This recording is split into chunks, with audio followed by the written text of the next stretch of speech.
Shalom kekasih Tuhan, selamat datang kembali di program Yesus Sahabatku hari ini.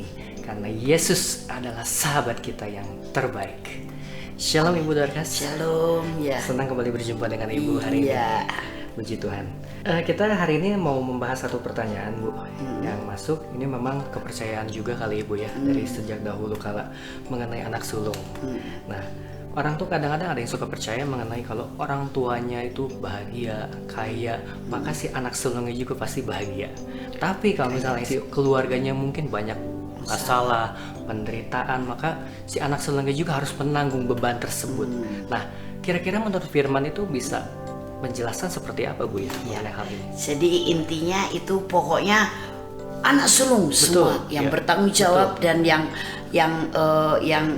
harus segala-galanya dia menanggung beban gitu ya, keluarga, baik beban yang kekayaan maupun beban kemiskinan gitu ya. Nah, ini semacam pikiran kutuk ya. Tapi kita harus kembali juga kepada firman bahwa dalam Galatia 3 ayat 13 bahwa Yesus Kristus sudah mati sebagai orang terkutuk. Kutuk siapa? Kutuk kita orang-orang percaya.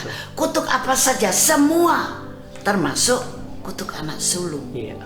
Supaya berkat Abraham sampai kepada bangsa-bangsa. Artinya supaya berkat Bapak Surgawi sampai kepada kita semuanya. Nggak ada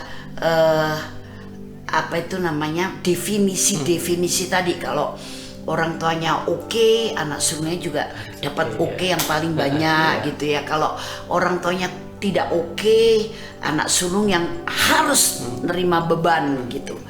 Nah, itu yang pertama, bahwa Yesus sudah menanggung kutuk kita orang percaya, termasuk kutuk anak sulung ini. Dan kita harus sekarang percaya bahwa kita ini sekarang adalah anak Allah.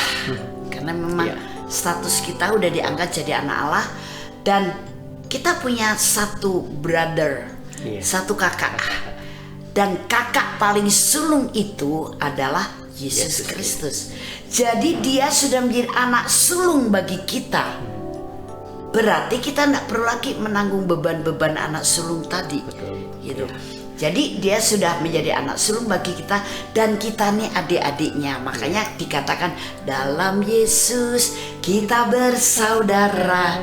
Kita saling kakak adik. Nah, karena apa? Kita adik-adiknya Yesus, dia kakak sulung kita yang terbesar. Nah, jadi sekarang kita tinggal bersyukur, menikmati bahwa di dalam Yesus Kristus berkat Abraham, berkat Bapa Surgawi itu sudah sampai kepada kami. Kami tidak lagi hidup di bawah kutuk.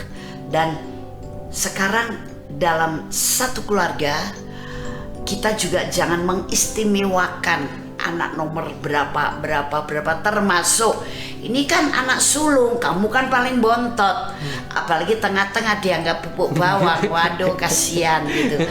Tidak, kalau kita kembali ya kepada Lukas pasal 15 yang Yesus ajarkan kepada kita tentang perumpamaan tentang anak bungsu yang hilang, anak yang hilang.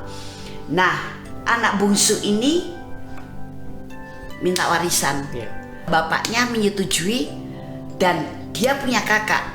Kakaknya juga menyetujui kalau warisan itu dibagi. Nah, masing-masing berapa persen dibagikan kepada dua orang kakak adik ini? 50-50, 50-50. Bukan berarti ini yang sulung paling gede, 75%, yang ini 25% saja. Apalagi kalau ini hidupnya nggak beres ya, kayak cerita di anak bungsu itu. Wah, dan anaknya cuma satu, You yang anaknya 3, dan you memang lebih baik kayaknya kehidupannya, sehari-harinya dari ini, kelakuannya dan sebagainya. Nah, jadi kamu yang 75%, apalagi kamu anak sulung, tidak begitu. Anak 4, ya oke, bagi 4, 25%, 25, 5 bagi 5. 1 ya udah 1. 2 ya bagi 2 gitu. Jadi tidak diistimewakan. Hanya mengapa juga di masyarakat itu terpikirkan bahwa kayaknya kalau anak sulung tuh lebih dapat sorotan ya, baik dari keluarga maupun masyarakat gitu loh. Kalau ada apa-apa, baik itu hal yang plus maupun hal minus, itu anak sulung tuh lebih banyak dapat sorotan gitu. Betul. Nah itu karena anak sulung biasanya lebih matang dan lebih dewasa karena ya lahir duluan kok gitu. Tapi ada juga loh, ternyata anak bungsu juga lebih dewasa, lebih matang dari kakak-kakaknya ada. Tapi kebanyakan anak sulung karena lahir duluan, usianya lebih senior dari adik-adiknya, jadi lebih matang dan dewasa. Jadi akhirnya sorotan ke anak sulung. Loh dia kan anak sulung harus begini, loh dia kan anak sulung bisa begitu gitu.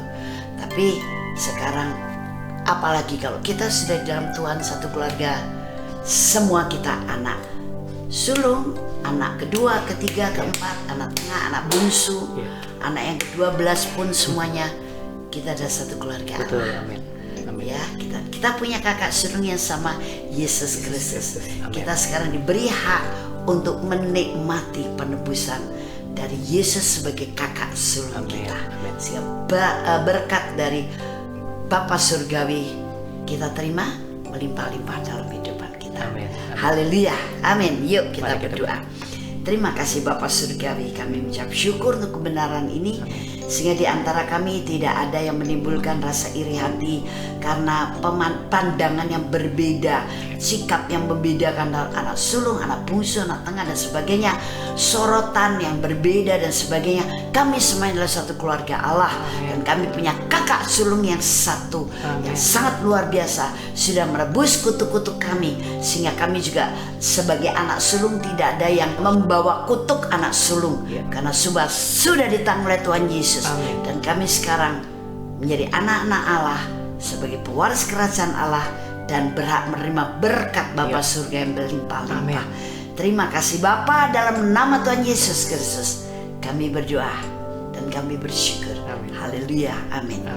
Oke, silakan Anda kirimkan masalah Anda ke nomor 0895-632-58989. Akan kami bahas di Yesus Sahabatku sesuai firman, dan kami akan dukung doa.